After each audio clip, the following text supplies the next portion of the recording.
In today's video, we'll explore the 30 most common idioms used in everyday conversations. 1. A blessing in disguise. Something that seems bad or unlucky at first, but results in something good. Turner versus the state of Michigan. How the hell did you find that? Turns out being a paralegal for so long was a blessing in disguise. Because nobody is better at research than me. Jessica, I am so sorry the teaching thing didn't work out. Blessing in disguise. Why should I waste my talent and my work ethic on a low-level specialty occupation visa? A dime a dozen. Something very common and not special. Take it from us, Quasi. You got nothing to worry about. Yeah, you're irresistible. Knights in shining armor certainly aren't your type. And those guys are a dime a dozen. But you're one of a kind. Don't worry about Chelsea. Philip's skanky ex-girlfriends are a dime a dozen. Oh, do they all have to look like Victoria's Secret models? She's not that hot. Oh, come on. I would do her. Yeah. I wouldn't say that in front of my brother. 3. Beat around the bush. To avoid talking about what is important. You can't do your solo spots anymore, Stu. Why's that? Because it's shite. Give it to me straight. Let's not beat around the bush. You're on. I'll come if you take my mum too. She hasn't got any money, so either we'll have to go somewhere cheap or you'll have to treat us. Well, listen, don't beat about the bush, Marcus. Why should I? We're poor, you're rich, you pay. You can bring your little boy if you like. I don't mind. That's really big of you. Fine. 4. Bite the bullet. To face a difficult or unpleasant situation with courage.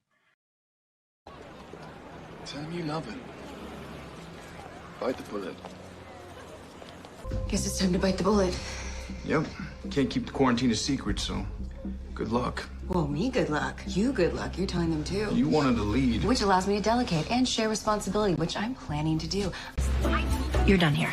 Pardon me? Edwards, go. Bite the bullet. Go on the date. It's better than being lonely and crazy like me. 5. Break the ice. To make people feel more comfortable in a social setting. Allow me to break the ice. My name is Freeze. Learn it well, for it's the chilling sound of your doom. Brian, if you don't mind, we'll start thinking up our prison rape jokes immediately. I'll break the ice. Hey, Brian, did you do hard time or hardly working? Burn the midnight oil. To stay up late working or studying. Burning the midnight oil, Mr. Hamada? Oh, hey, Professor. Actually, I was just finishing up. Burning the midnight oil? What can I say?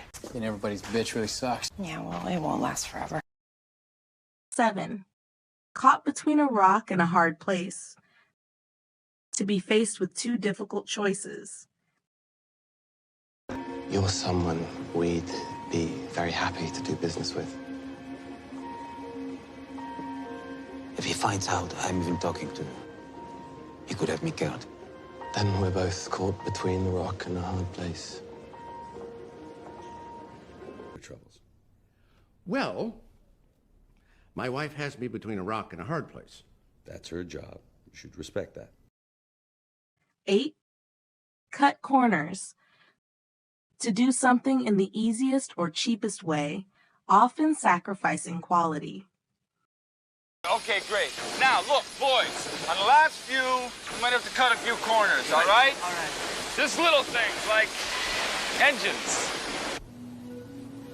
I heard from one PP. They're concerned about corners you've cut, inconsistencies. We've talked about this. I know, but they're involved now. They want you on desk duty for the near future until this fully smooths out. Hey, I should have talked to you sooner. Are we dead broke? Getting there. Well, we'll start cutting corners. I mean, I don't need that big fancy stove from France. We'll skip that. No way. It's too expensive, and I don't want it that much. Suki, you have 4 pictures in your wallet. 1 of Jackson, 1 of the baby, and 2 of that stove. You're getting that stove. 9. Devil's advocate. To argue the opposing side of an issue for the sake of debate. So now I can't tell if he'd make a better roommate or boyfriend. Well, he can't be both. I mean, what if you guys break up and then you're stuck living together? Oof. Okay, well, devil's advocate, what if we're the two people in the world that can make it work because we're extremely mature? Well, as much as I do believe that, maybe you should decide once you get to know him better, starting with his name. I say we fly the Duke of Edinburgh back straight away.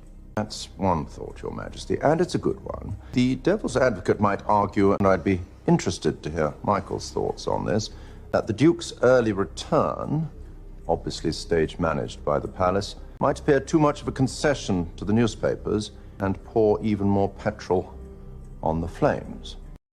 10. Easy as pie. Very simple to do. Can you feel this?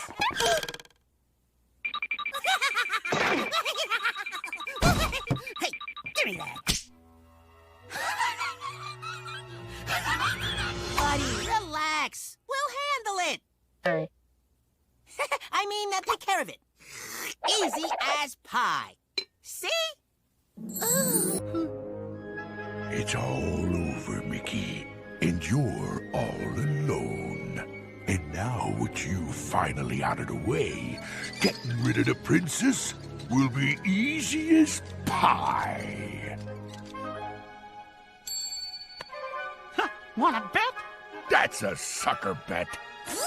You're the sucker! 11. Feel a bit under the weather. To feel slightly ill. Mum, have you been bitten? But Philip has. Oh, okay. Has she been bitten? No, Philip has. Oh, okay. Listen, Mum, what sort of state is he in? Oh, he's fine. Bit under the weather. I see. What's the deal? We may have to kill my stepdad. Listen, Mum, sit tight, okay? You're not safe there. We're coming over. I don't want to cause a fuss. We're coming to get you, Barbara! A cup of tea can solve anything. A bit under the weather? Tea. You've left your husband? Tea's the answer. 12. Get a taste of your own medicine. To experience the same unpleasant things you have inflicted on others. Taste of your own medicine, Doctor.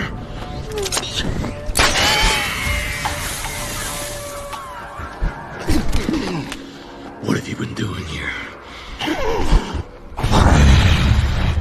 Who are you working for? Hey, you know what I should do? Run up, tell him I love him, then run away really fast. Taste of his own medicine. Don't do that. Don't do anything out of the ordinary. I won't, honey. I'm kidding. Oh! What? There's a horse in the dining room. What? 13. Hit the nail on the head. To describe exactly what is causing a situation or problem. I've heard of camp rivalries, but this is a little extreme. You hit the nail on the head, beautiful. Oh, I didn't say anything. Well, I wasn't talking to you. If it was a secret, then how did Nick find out? It's not exactly a secret. I introduced Denny to Lizzie, but Connie overheard. Oh, right. So she told Joellen, who told Nick. Yeah, you hit the nail on the head. You better tell Hope fast if you want her to hear it from you first. 14. In the heat of the moment, overwhelmed by what is happening in the present. Look, Wendy, about earlier. In the heat of the moment, I might have said some dumb things, and can't we just pretend none of that ever happened? Please? Dude, it's okay. I always kinda knew. Women my mother had me when she was 57. Can you believe it?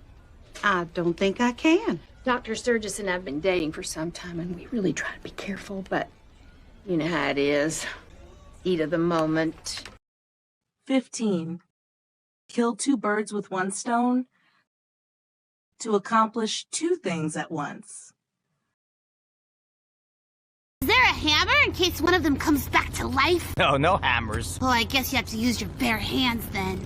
You're cute. Yeah. Whoa, how'd you swing that? Oh, the police escort? In addition to giving your kids a lift, I'm also on my way to a funeral. Killing 2 birds with 1 stone. We know where Franzia is. We're gonna go arrest him. I need you to take Mac. No, you need to take Mac. I have to go right now. So do I. What do we do? I guess we could babysitter you like so much. The babysitter is Franzia! Even better! 2 birds with 1 stone! We bring them to you! We're not giving her baby to a serial killer! Oh, grow up! Come on! 16. Let the cat out of the bag to reveal a secret or a surprise by accident. Of course you do.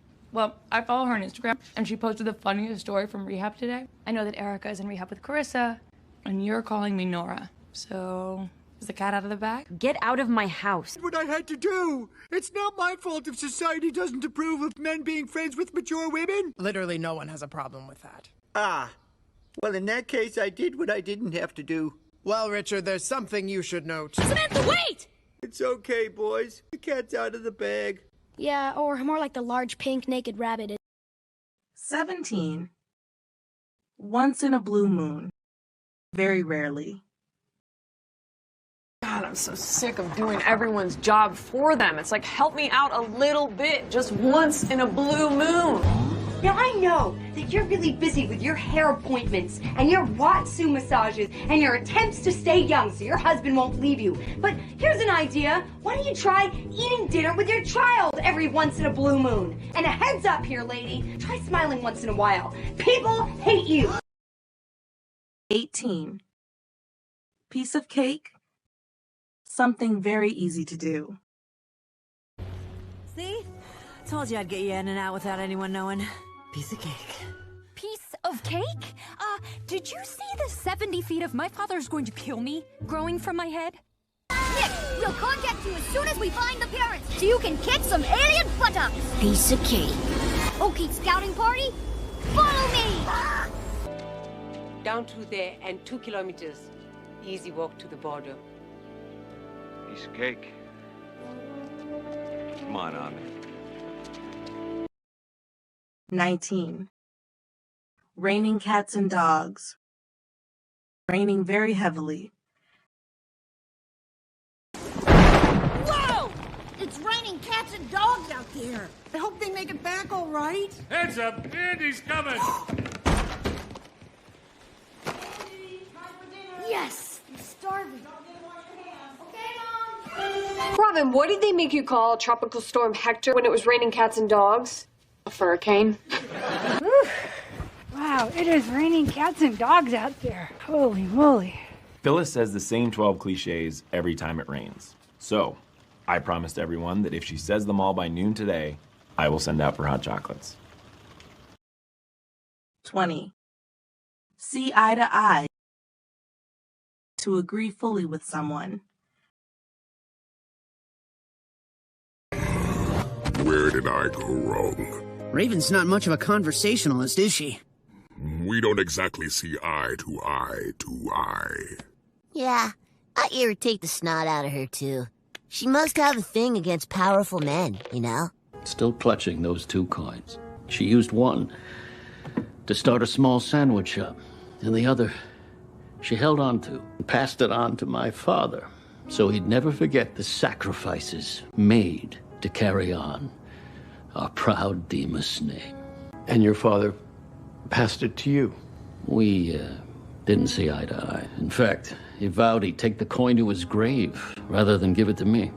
Well, there's only one thing to do when friends can't see eye to eye. Hug each other till we pass out? Fight to the death! No. Body swap! 21. Sit on the fence. To remain neutral and not take sides. Actually, I've changed my... Well, why would they do that as an effect? I have no idea that that's what would even happen. Well, you laughing gnome. You still think it's visual fucking effects? Well, the F doesn't stand for fucking, and I will admit that I'm on the fence. You're on the fence? I'm on the fence. They're not on the fence. It took me months to stop trying to kill Steven. I say it took me a day and a half. I'm still on the fence. All right, let's see this thing she hit you with. 22. Speak of the devil. Used when someone appears just after being mentioned. 5 stories. And Doyle wouldn't put it in an elevator because it would ruin the architectural integrity of the building. He just loved telling people it's pre-war. pre-Civil War. Like that wouldn't make Dorothy Parker barf. Hello? Speak of the devil. A couple of rodents looking for a theme park. Who you calling a rodent, sister? I'm a bunny. And I'm his gopher. I thought I smelled a rat. Meg. Speak of the devil. Meg, my little flower, my little bird, my little nut. Meg. That's why you better be 3 steps ahead of him, because I can guarantee you Lewis will be 2 steps ahead of you. Speak of the devil. Her Majesty's here to see you. I heard that. You were meant to. Gentlemen, Your Highness. 23. Steal someone's thunder. To take credit for someone else's achievements. Is this the day you were talking about saving? Don't see you doing anything. I wouldn't want to steal your thunder. Will you just let us help? Okay, fine. I will let one of you help me. Charles. Yeah! And I am choosing Charles because he's the least likely to steal my thunder. I would never steal his thunder. I'd be afraid to borrow it. You guys kissed? This is huge! And it's really not. And people thinking it's huge has led Monica to believe that we are stealing her thunder, which we aren't. Well, we're still talking about it, aren't we? Yeah, that and Chandler's problem. Would it make you feel better if we all stopped talking about Ross and Rachel? Yeah, that would be lovely. You got it. Okay. 24. Take with a grain of salt. To view something with skepticism or not take it literally. I'm going to tell you something as a man who was married 50 years. Although I'm divorced, so take it with a grain of salt. Can you get to it? There comes a time in every marriage when one person makes the other one so mad that they don't accept an apology. When that happens, all you can do is win her back with your actions over time. Seconds? Seconds? Wait, you actually like this fetid calorie paste, urchin? I love it! But this is a guy who literally eats a dump truck full of garbage in the intro, so maybe take my opinion with a grain of salt. 25. The ball is in your court. It is up to you to make the next decision or take action. This is ridiculous. Listen, the choice is yours. Lawsuit or upgrade me to business class. Ball's in your court, pal. Hey, Kate. Officers, what's going on here? How'd it go? Did you talk to Danny? Nah. I just left him a very heartfelt message. Ball's in his court. Good for you. I'm proud of you. 26. Through thick and thin. Under all circumstances, no matter how difficult. We'll just keep you here for a few hours, monitor the baby. Okay. I'll be right back. Hey. Through thick and thin. Hey, at least whatever happens after this summer, you'll still have your brother along with you through thick and thin. Not everyone can say that, you know? Throw in the towel. To give up or admit defeat. Why are we here? Why are we here, Brendan? Why are we here? Are we here to win this fight? Are we here to win this fight? You tell me, because if we're not, I will throw in the towel. We will get tested, and then we'll go home. We'll go home, okay? You don't knock him out. You lose the fight. Do you understand me? You don't knock him out. You don't have a home. Stay wide, Jim. So let me ask you something, Kyle. What about your life is so much shittier than the rest of ours that you get to throw in the towel early? I mean, I want to know. You got a decent job, you got 2 hands and 2 feet, you got a goddamn kid on the way. So before you blow me to kingdom come, I want you to answer one question. What makes you such a giant fucking failure compared to everybody else? You really gonna stand there in your $1,000 suit and compare scores with me? 28. Bite off more than you can chew. To take on a task that is way too big or beyond one's ability. All gems have shapeshift powers, Stephen. We can turn into objects, we can change parts of our bodies, or we could do that. Womp womp! I want to try it all! Don't bite off more than you can chew, Stephen. We certainly can't afford the Grand Foyer and the Sun Nook. If we bite off more than we can chew, we'll lose everything. We need to pick one. Well, I think if you really want something, you figure out how to make it work. Just where's the breaking point, you know? It's only so many hours in the day. Well, only you know your limit. Yeah, I just don't want to bite off more than I can chew. I'm sorry, I didn't really want to have this discussion here. 29. You can't judge a book by its cover. You cannot know what something or someone is like by just looking at the appearance. Roxanne, Yes? say I wasn't so normal. Let's say I was bald and had the complexion of a popular primary color as a random, non-specific example. Would you still enjoy my company? Of course. You don't judge a book by its cover or a person from the outside. Oh, that's a relief to hear. You judge them based on their actions. Well, that seems kind of petty, don't you think? What's that? Well. Will you look at that? Look at what? Never judge a book by its cover. Wouldn't have pegged the kid as a cop killer. That's $50,000. Whoa. You want me calling in? You don't seem like a starving artist. Don't judge a book by its cover. You have a nice laugh. Your guess is as good as mine. I have no idea. Is he going to come through? Tell us what we need to know. Your guess is as good as mine. You shouldn't be out and about. I want you to go straight to the office and stay there. Good morning. Are you here for Benny Turkstra? I spoke with somebody named Betty, but I was mowing the lawn at the time, so your guess is as good as mine. Betty is Benny's wife. Please, follow me. Betty and Benny. Oh, I hear you and Donna had quite the flare-up. You want to tell me what happened? Well, your guess is as good as mine. I saw Donna and Randy in the driveway. I politely said, "Good day." And out of nowhere, she just bit my head off. Completely unprovoked. Completely. So, just like all of our fights. Exactly.